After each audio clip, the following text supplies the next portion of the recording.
जय महाकाल। नमस्कार दोस्तों, आप सभी का मेरे इस चैनल में स्वागत है। सफला एकादशी का व्रत करने से आपकी सभी मनोकामना पूर्ण होती है, इसलिए इसे सफला एकादशी व्रत कहते हैं।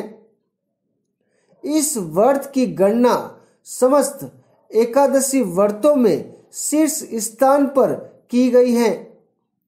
जिस प्रकार नागों में शेष नाग, पक्षियों में गरुड़, यज्ञ में अश्वमेव यज्ञ, नदियों में गंगा और मनुष्यों में श्रेष्ठ ब्राह्मण है, ठीक इसी प्रकार व्रतों में सफला एकादशी का व्रत श्रेष्ठ है। जो भी भाई बहन इस एकादशी का व्रत करता है वह इस लोक में यश पाकर अंत में मोक्ष प्राप्त करता है। इस वर्ष से 5000 वर्ष तक तप करने से जो फल प्राप्त होता है वह इस एक सफला एकादशी का व्रत करने से प्राप्त होता है। यह व्रत पौष माह के कृष्ण पक्ष की एकादशी को रखा जाता है। इस एकादशी व्रत में भगवान नारायण की पूजा की जाती है। इस एकादशी व्रत के दिन आप समस्त नित्य कर्मों से निवृत्त होकर अगरबत्ती, लौंग, नारियल, अनार, आंवला, सुपारी, नींबू व ऋतु फल से श्री नारायण का विधि पूर्वक पूजन करें, आरती उतारें, भोग का प्रसाद सभी भक्तों को बांटे, गरीब व ब्राह्मणों को यथाशक्ति दान देवे। इस दिन दीप दान अवश्य करें।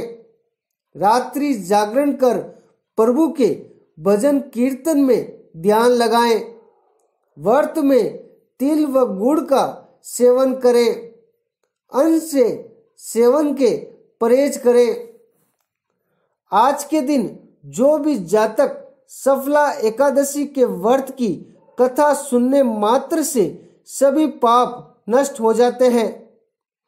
प्राचीन समय में महिष्मत नामक एक राजा चंपावती नाम की प्रसिद्ध नगरी में राज करता था।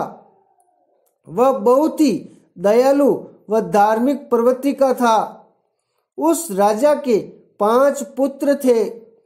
पांचों में से सबसे बड़ा वाला पुत्र लुम्पक नामक पुत्र बहुत पापी व दुराचारी था।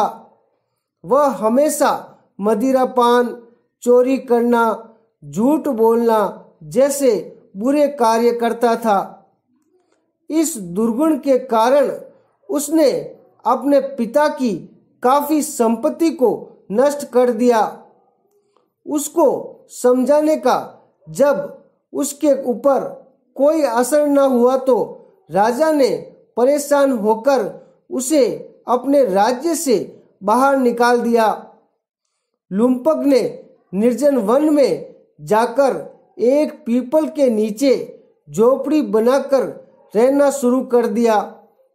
भगवान की कृपा से उसने सभी बुरे कार्य को छोड़ने का संकल्प लिया। उसने भगवान से प्रार्थना की, हे भगवान, आज से मैं प्रतिज्ञा करता हूँ कि बुरे कार्य सभी छोड़कर सत्कर्म करूँगा और धर्म का अनुसरण करूँगा। उसकी प्रार्थना सुनकर भगवान प्रसन्न हुए और उसे सफला एकादशी का व्रत करने के लिए कहा। व्रत के प्रभाव से उसके सारे पाप नष्ट हो गए।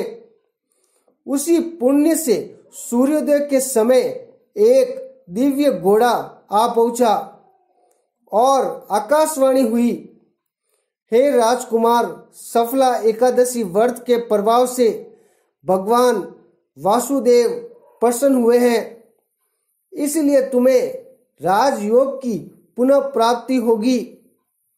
ऐसा सुनकर वह घोड़े पर सवार होकर अपने पिता के राज्य में पहुंचा। पिता ने प्रसन्न होकर उसे सौंप दी। भगवान के आशीर्वाद से सुंदर लड़की से उसका विवाह हुआ और उसे एक पुत्री की प्राप्ति हुई। वृद्धा अवस्था के अंत में वह मृत्यु को प्राप्त हुआ, विष्णु लोक में पहुंचा और वहां से सुख भोगने लगा।